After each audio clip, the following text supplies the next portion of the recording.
गइल गेहुआ जी पक गइल बजौआ असरे में ताके मसूरिया जी मुँह बावे के रउआ पक के लटक गइल गेहुआ जी पक गइल बजौआ असरे में ताके मसूरिया जी मुँह बावे के रउआ घरे चली आई पिया बुझी परे सोनिया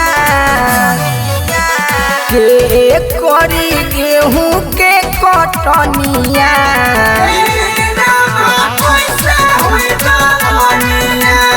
अभी लेना साफ भइल खरिहनिया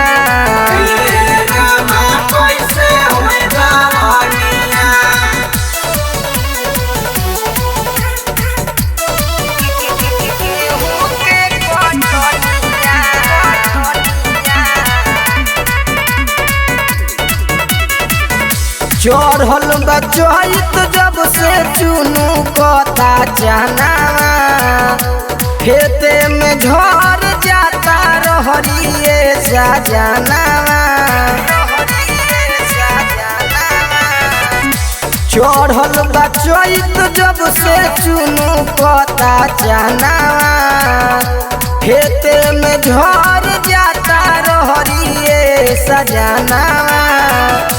रउआ नया तो चाटी के चटनिया के करी गेहूं के कटनिया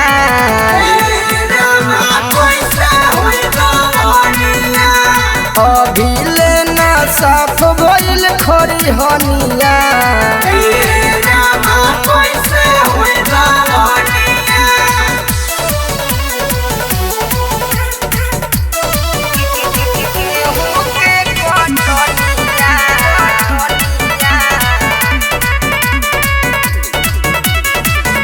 जर जाता चाम जो बोला गोता घाम जी देवरा कुनलवा खाली खोजता राम जी जर जाता चाम जो बोला गोता घाम जी देवरा कुनलवा खाली खोजता राम जी कमलेश कटारी बहुते हो खता हरनिया के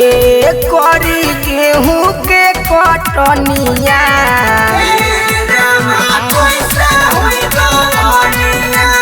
अभी लेना साफ भइल खरिहनिया।